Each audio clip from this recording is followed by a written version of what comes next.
Our next next guest is an expert on Jugaad. He's written one book about it, and another one is released today. Congratulations to that.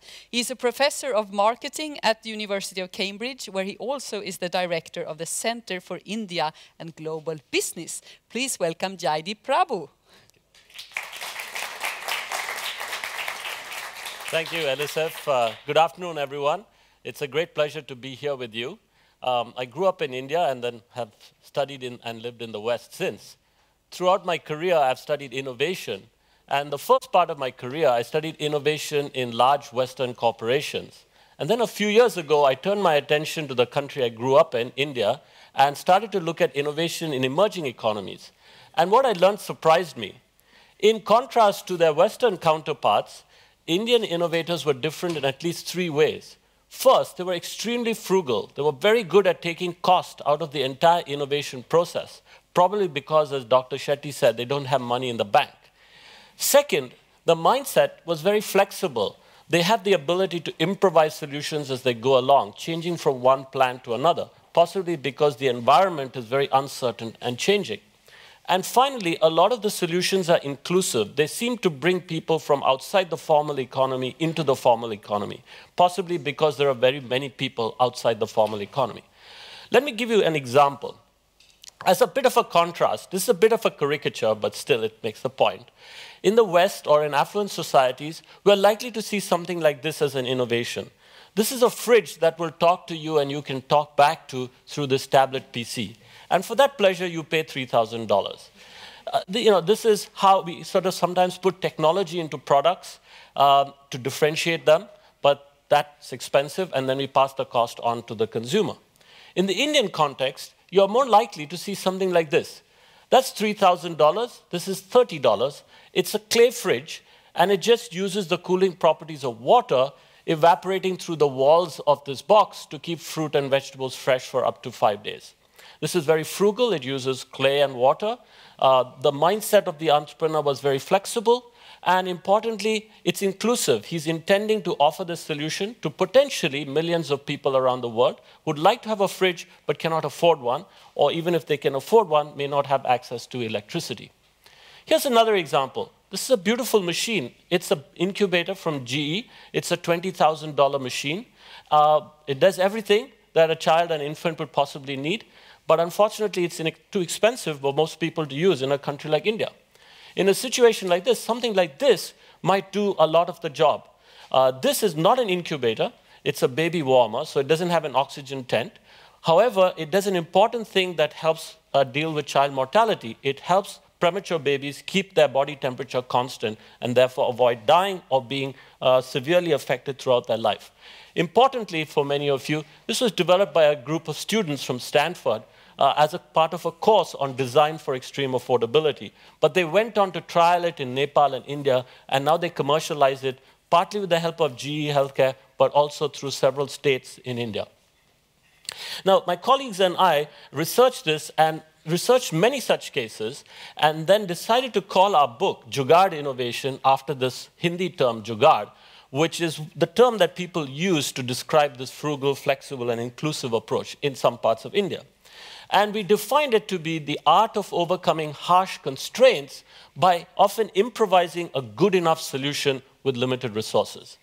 And when we were researching and writing about the book, we were pleased to hear that there were equivalents from other parts of the world, including not only the emerging world, but also the developed world. Now, why would a country like India need this kind of approach? Despite the growth of the last few years, the sad fact is that upwards of 40% of Indians are outside the formal economy. So they're unbanked, they don't have access to clean energy or good education and healthcare.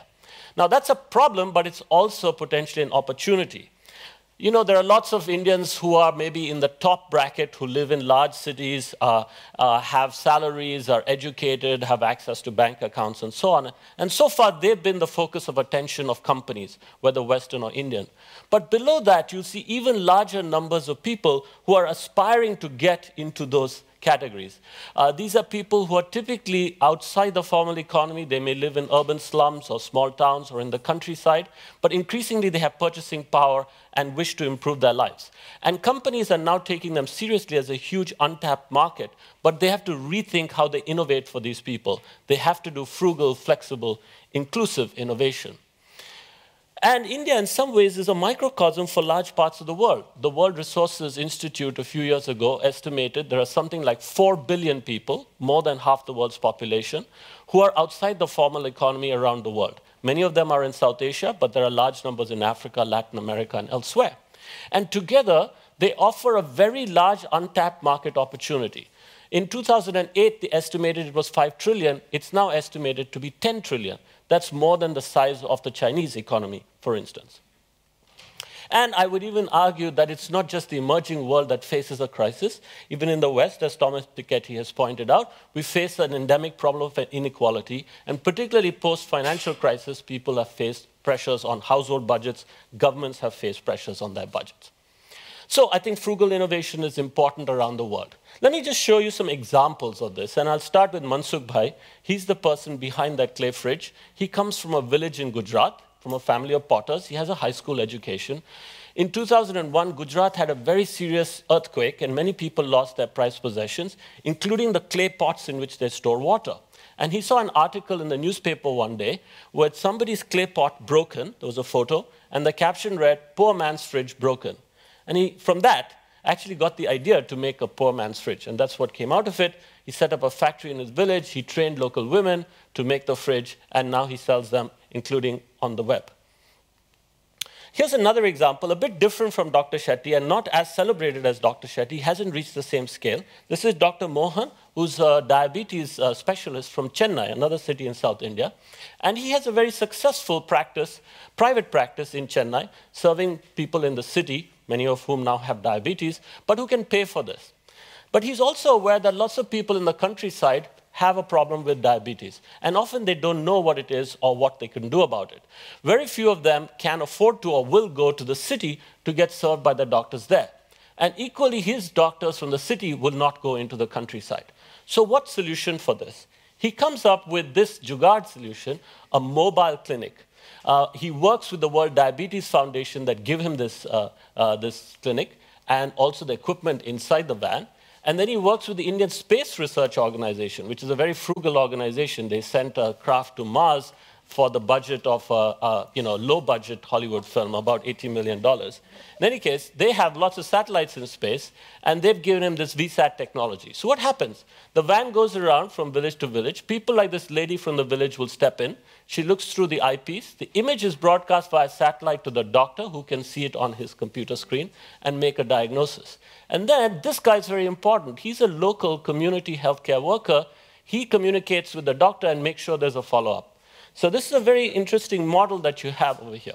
And there are lots of other such models I could tell you about of grassroots innovators and entrepreneurs like this. Their models are ingenious, but sometimes they don't scale. And that's where large companies come in, including multinationals like GE. GE has its largest R&D center outside the US in Bangalore in South India. And this is the product, one of the products they developed there. It's an ECG machine that's not like that and $30,000, but it's about $1,000 and fits in a doctor's bag so that doctors from the city can actually take it with them when they go to the countryside into rural clinics.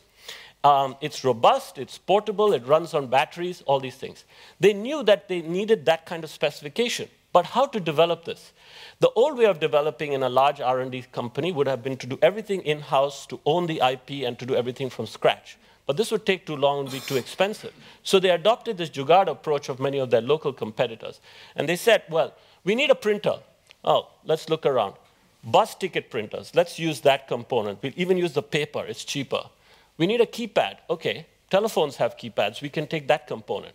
So they used off-the-shelf components, cut and paste them, applied a quality control standard, and they produced this product, which has done very well in India.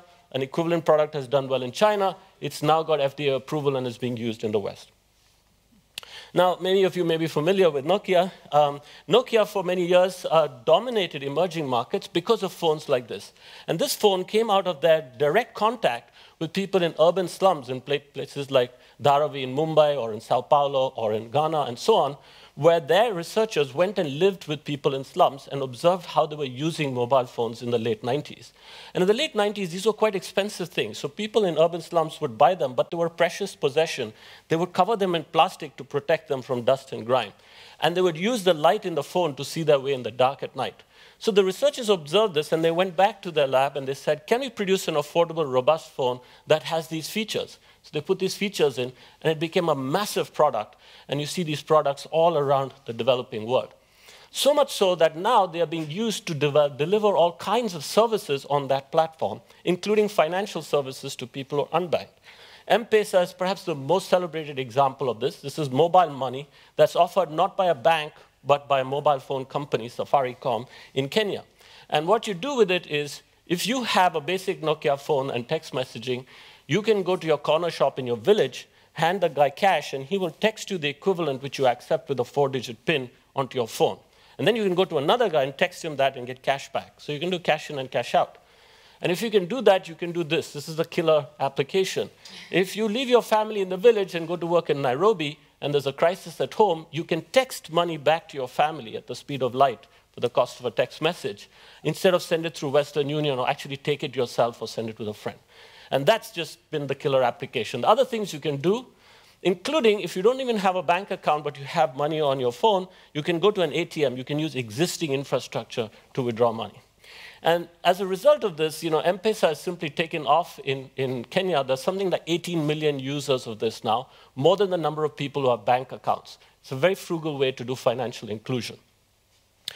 In the time since we wrote the book, about 2 years ago, which was very much about emerging markets, we've been surprised to see the rise of frugal innovation in the West. And as Elisif said, we've been researching and just writing a book that got launched yesterday in London called Frugal Innovation, about frugal innovation in the West.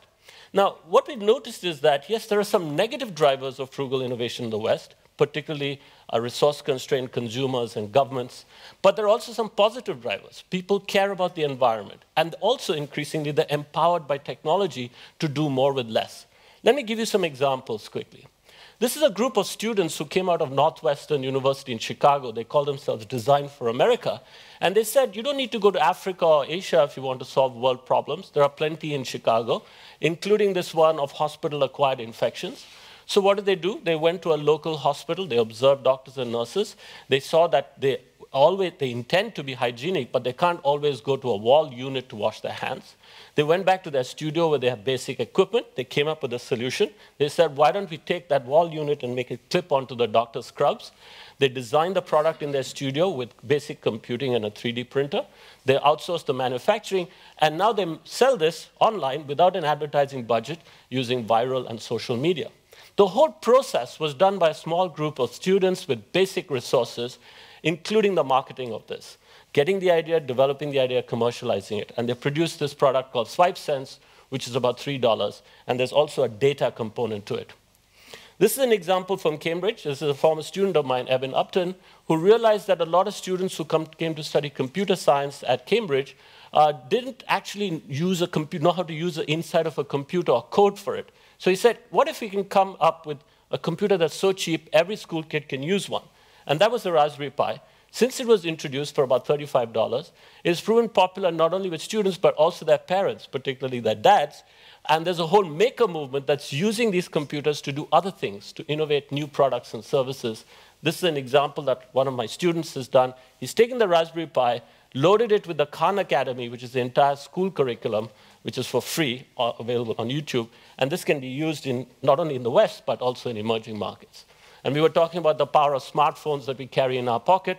Some people from UC Berkeley have developed this device, an otoscope that fits into the audio jack and can be used for telemedicine, where the mother can send high-quality pictures to a specialist somewhere else. And they meet in maker fairs every year and discuss these things and share their ideas. I went to one at Rome recently where there were parents and children. They can go to places like tech shops to actually develop prototypes. I think that's the idea of this lab here.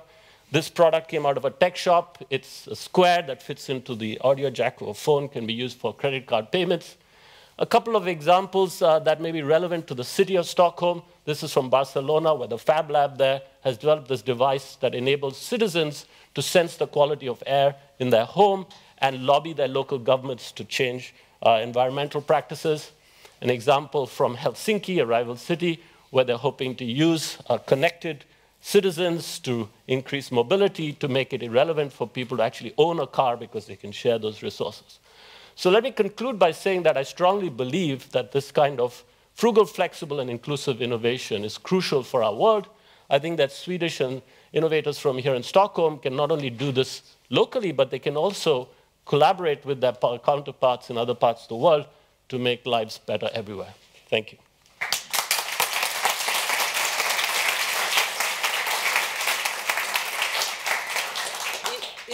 It sounds to me like this thing going on now will sweep the feet off the big companies, and they will be left behind. Am I right? Well, potentially it could threaten them, because I think big companies would like to do this kind of thing, but find it very difficult, because they're committed to an older model of doing innovation, which is very sort of rigid, structured. It's a bit like what Dr. Shetty was saying about, health systems in the West. There are practices and policies in place which worked in a previous era, which don't work now. But on the other hand, big companies have resources, and they can tap into some of this idea by working with these kinds of innovators. But that also means that you have to change the mindset of the whole company. Yeah. And are there examples of companies that have done that successfully? So in our new book that came out yesterday, we focus on some companies we think that are trying to do this and have had some success. So, one example we give in automotive is of Renault Nissan, where because of their experience in emerging markets, first in Iron Curtain countries like Romania and then in countries like India, they have actually been developing for some time now affordable cars, initially for those countries, but now doing very well in the West. So 40% of their revenues comes from their Logan and Dacia line, which is their affordable cars. So that's in automotive. Unilever is an example of another company that's made its strategic objective, the Sustainable Living Plan, to double their revenues, but to halve their environmental footprint. So to do something like that, they have to think frugally throughout the whole company, and they're empowering people to do that. And there are other examples, Pearson in education and so on. Yeah, I know, you have so many examples. Yeah. But do you think this mindset could influence more than business? Like what we're talking about here today also, like the OpenLab challenges, the societal changes and the challenges. That's the part that really excites me a lot. A lot of the examples I've given you are of people who are solving, people not in companies, people sometimes in small teams, often students, solving problems that they see in their communities with resources that are available to them. And there's a lot of ingenuity and commitment there. And that's what I find inspiring and exciting. And I think it obviously has a lot of application in the public space in areas like education, healthcare, urban living, and so forth. What is needed to get someone who is used to our Western sort of structure way of thinking to get into this mindset? I think one of the best ways to do that is to go to places where you have to have that mindset and see how people operate there. A lot of these big companies, Western companies that have got this kind of bug, got it because they had to. They went to India, China, Brazil, etc. They were growing big markets, and they found that they were getting outcompeted by local companies that didn't have their resources. And as Dr. Shetty said, it was because they didn't have the resources that they were outcompeting their Western counterparts, but in a very different game from the game that the Western companies. So going there is important. But failing that, you have problems in your own backyard, like the Design for America students were pointing out. And you have to engage with them. So you can go to less advantaged communities, you can engage with consumers in those communities and so on, or people with disabilities. Just by empathizing with people with the problems, you discover how you might develop solutions. Basically, you have to get out of your office. You have to get out of your office, get out of the lab, yeah. Thank you so much, Jaideep Prabhu. Thank you.